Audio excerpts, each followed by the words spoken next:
Hello everyone, welcome back to my channel. আশা করি সবাই ভালো আছো, আমিও অনেক ভালো আছি।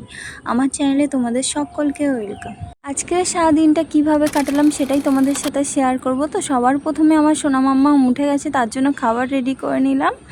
তো আমার এটা সবার ফার্স্ট কাজ, সকালবেলা তাকে খাওয়ানো, তাকে রেডি করা। তো তাকে চেঞ্জ করিয়ে দিয়ে এবার তাকে খাওয়াচ্ছি। ওকে খাইয়ে রেডি করে দেওয়ার পর সকালের বাসি কাজ করে নিলাম। যা যা কাজ ছিল, বাসন মাজা, কাপড় জামা কাচা, সেগুলো সব করে নিয়েছি। এই তো নিচে মেলে দিয়েছি জামা কাপড়গুলো, আর ওপরে কিছু মেলতে যাব।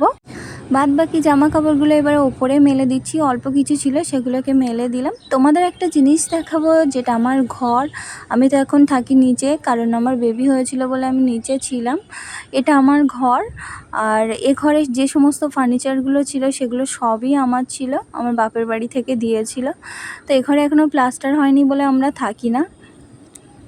এরপর চলো আমার ঠাকুর ঘরটা দেখাবো। এখানে আমার ছোট্ট এটা ঠাকুর ঘর। আমরা সিঁড়িপথের এক সাইডে জায়গা করে এখানে ঠাকুর ঘরটা রেখেছি, কারণ আমাদের এখনও ঘর প্লাস্টার হয়নি, তার জন্য। একটানা দুদিন বৃষ্টি হওয়ার পরে আজকে ফাইনালি রৌদ্র উঠেছে, আর প্রচণ্ড রৌদ্র। ওয়েদারটা কত সুন্দর লাগছে না দেখতে। এখন বেশ রৌদ্র আছে, প্রচুর রৌদ্র উঠেছে। তো নিচে চলে যাব। এই হচ্ছে ড্রাগন গাছ, যেটা বিগত 2 বছর ধরে লাগানো আছে, কিন্তু কোনো গ্রোথ নেই এর। জানি না, হয়তো যত্নের অভাবে এমনটা হচ্ছে। নিচে এসে দেখি মাম্মাম ঘুমাচ্ছে, তো তাড়াতাড়ি করে রুটি করে নিলাম। সকালে টিফিন করে নিলাম রুটি, আর এখানে করেছিলাম আলুর তরকারি, যেটা দেখানো হয়নি। কিছুক্ষণ বাদেই আমার মেয়ে ঘুম থেকে উঠে গেছে। ঘুম থেকে তুলে সোনা মাম্মামকে খাইয়ে দিলাম, দিয়ে দুপুরে রান্নাবান্না বসিয়ে দিয়েছি। বাড়ির বউ যদি সারাদিন খাটে, তো বাড়ির বউয়ের কোনো কষ্ট হয় না। তুমি যখন বাড়ির বউ, তাহলে সমস্ত কাজ তুমিই করবে, তুমিই তোমার বাচ্চাকে সামলাবে, তুমিই আবার সব কিছুই করবে। তুমি সবার মন রাখতে সব কিছু মানিয়ে নেবে। তোমার রাগ করলে হবে না, তোমার কিছু বললে হবে না কাউকে, তবেই তুমি ভালো। আর তুমি যদি বলতে যাও, তাহলে তুমি সব থেকে খারাপ বৌমা। সংসারে সবার খেয়াল রাখতে রাখতে নিজের কথা ভুলেই যাই। ওলে বাবালে,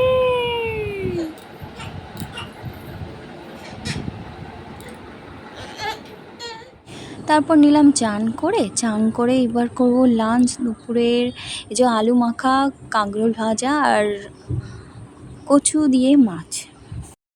তারপরে দুপুরে ঘুম পড়েছিলাম, ঘুম থেকে উঠে এই যে মাম্মামকে খাওয়াবো। খাইয়ে সবার জন্য কাটলাম পেয়ারা কেটে, তারপরে এই যে ঝাড় দিচ্ছি।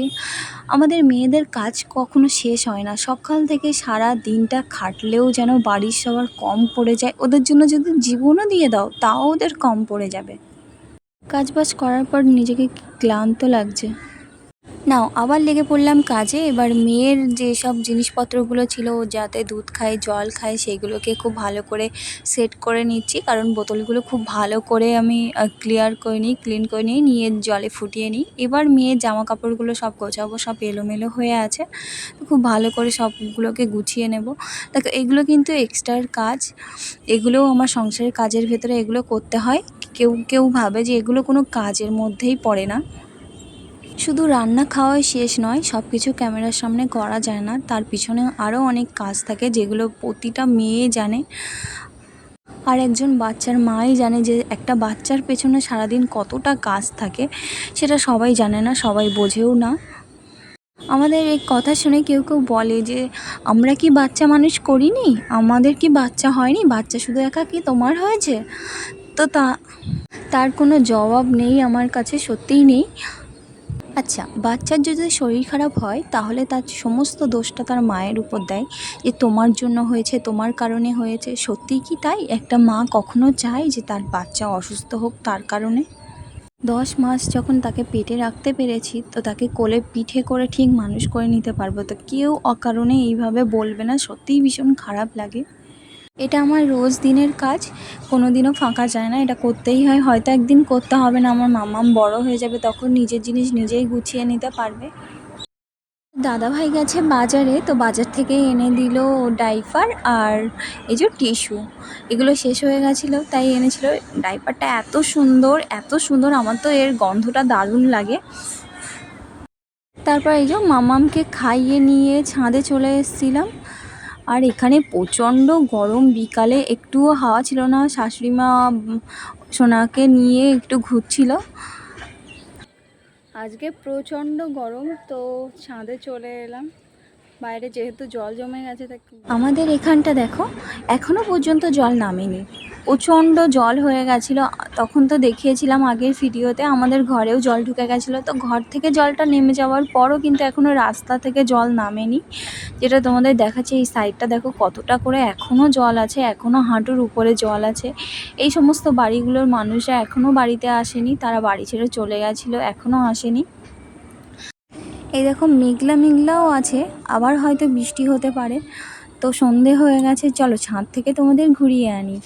এই দেখো আমাদের ছাদে কি কি গাছ আছে দেখেছো, অনেক গাছ। একদিন সব কিছু ডিটেলসে শেয়ার করবো যে কি কি গাছ আছে আমাদের ছাদে। গাছগুলো জলের অভাবে খুব একটা বাড়ছে না, জল দেওয়ার সময় পাচ্ছি না। ছাদের এই সমস্ত যেসব গাছগুলো দেখছো সবগুলোই কিন্তু তোমাদের দাদা ভাই লাগিয়েছে। ও গাছ লাগাতে প্রচণ্ড ভালোবাসে। আর এই গাছটাতে কিন্তু ফুল ফুটেছে। ফুলটার নাম কি কমেন্টে বলে যেও তো। এই যে সন্ধেবেলা গেছিলাম বাজারে, তো বাজার থেকে দুটো ব্লাউজ কিনেছি, আর এখানে কিনেছি একটা শাড়ি। শাড়িটা কেমন হয়েছে অবশ্যই কিন্তু কমেন্টে বলে যেও। শাড়িটার কালারটা এত সুন্দর লাগছিল দেখে, আমার তো ভীষণ পছন্দ হয়েছে। পার্পলের উপরে যে ময়ূরকণ্ঠী কালারটা হয় ওটাই। তো শাড়িটা তো আমার খুব ভালো লেগেছিল, তোমাদের কেমন লেগেছে অবশ্যই জানিও। এটা কিন্তু আঁচলটা কাজটা দেখ কতটা সুন্দর। আর এটা ছিল ব্লাউজ পিসটা দেখো একটু কিন্তু বুটিক ডিজাইন করা আছে, মাঝখানে বোঝা যাচ্ছে না দূর থেকে। ব্লাউজ পিসটা তো এমন, এর হাতের ডিজাইনটা ছিল এমন, ডিজাইনটাও খুব সুন্দর। ক্যাটলকে শাড়িটা লাগছে এমন, আর সামনাসামনি এমন। বলো তো ক্যাটলকে বেশি সুন্দর লাগছে নাকি সামনাসামনি, কমেন্টে বলে যেও কিন্তু।